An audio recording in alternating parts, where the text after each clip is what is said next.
Yo, what's up YouTube? It's your boy Emperor Mufasa, and you already know what this is. This is Prelude gameplay. A lot of people are not happy about this Prelude, but I'll get into that a little bit later on in this video. But as you guys can see on your screen, this is the archetype that I decided to roll with for NBA 2K18. Now, it took me like 30 minutes to decide which archetype I actually wanted to run with. Now, before I even picked the one you see on the screen right here, the passing and ball handling as my primary and my secondary as a shot creator, I wanted to go with a passing and ball handling as my primary and a passing and ball handling as my secondary. I was going to go with that archetype just simply because he has some nasty handles, maxed out speed, maxed out acceleration, maxed out passing. But then I just thought to myself, this shot creator archetype you see on the screen right here is just so deadly. I mean, the only thing that's different about this one when compared to the other one is that he's a little bit slower, a little bit, like by 2 of those little marks you see on the screen. I mean, his ball handling is complete. It's almost maxed out. Just look at that. It's at 24 out of 25.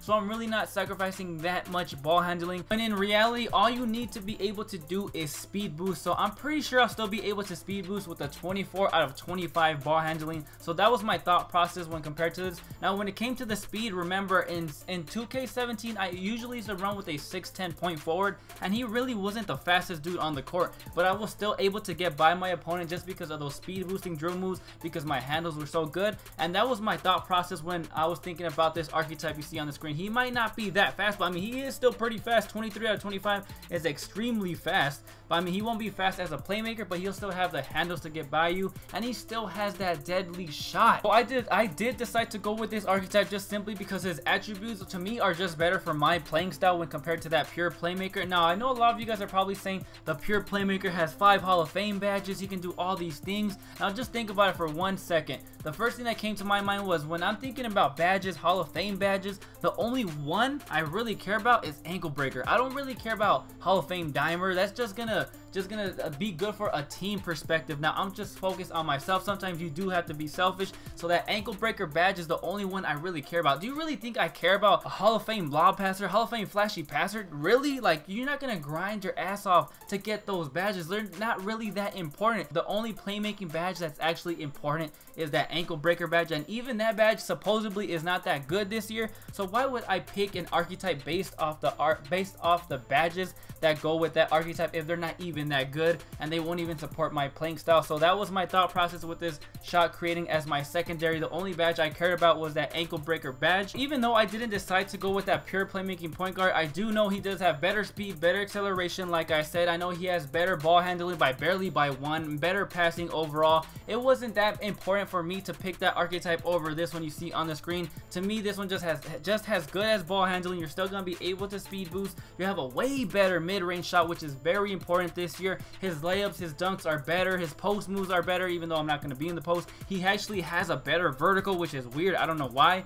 He just has a good amount of speed as well. 23 out of 25 is good for both your speed and your acceleration, so you're not really going to be sacrificing that much when compared to that pure playmaking point guard. And like I said, the only badge I cared about is that ankle breaker badge. So this decision was a hard one, I'm not going to lie, but overall I think this one is going to fit my playing style better in the long run. So that will be the archetype that I'm running with in NBA 2K18. But now let's move on to one of the most important things, and that is going to be your height. I did decide to go with a 6'7" point guard just because I always found in previous 2Ks people would always start off around the 6'3" to 6'5" range when it came to the point guards, but it always came back to the 6'7" or the tallest point guard in the game. That would be one of the best in the 2K in general. So I did decide to start off my point guard at 6'7" just because I always found the taller point guards can always do the same thing you little point guards can do. In NBA 2K17, that small forward position is a great example. A lot of people made that 6'8" small forward, that point forward, just because he could speed boost, but he can still be a little bit taller. Even though he was a little bit slower,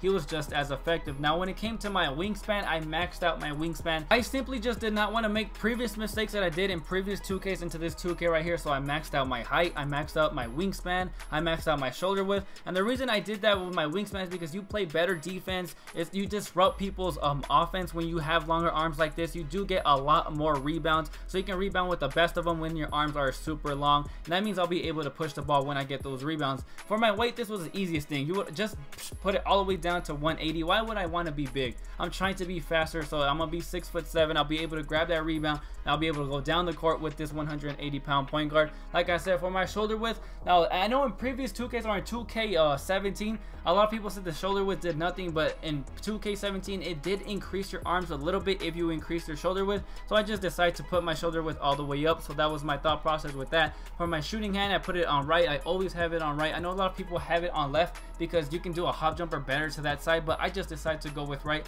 I'm more comfortable with that. For my number, I always pick number 8 just because Kobe Bryant's my favorite player. It's been my favorite number since I've been a little kid. For my score, where I'm from, I decided to go with UTEP. Even though I am from Los Angeles, I go to UTEP in real life. That is my in real life college, so I decided to roll with that. I actually have a couple subscribers that are from El Paso, so shout out to you guys. But anyways, guys, this will be the archetype that I will run with for NBA 2K18. I've actually already played the entire prelude, and I can already tell you right now, this archetype right here is extremely nasty. He gets a ton of rebounds. He can push the ball up the court. He gets a lot of green releases, even though your shot is trash. And in this 2K18 prelude, if you haven't already played it, you can finish this thing in like 30 minutes or to an hour. It was that fast. You weren't able to look at any of the drill moves. The jump shots were very limited. You literally weren't able to upgrade anything, nothing. Your drill moves, your jump shots, your signature styles, nothing at all. This was legit. They just threw you into it. You just made your archetype. They threw you into a little mini story mode. They gave you some basic moves, a basic jump shot, and you had to play the entire prelude like that. So that's why a lot of people are not happy about this prelude. But anyways, guys,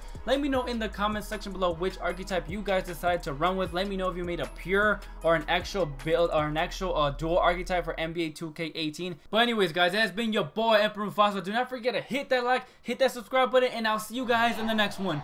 Peace.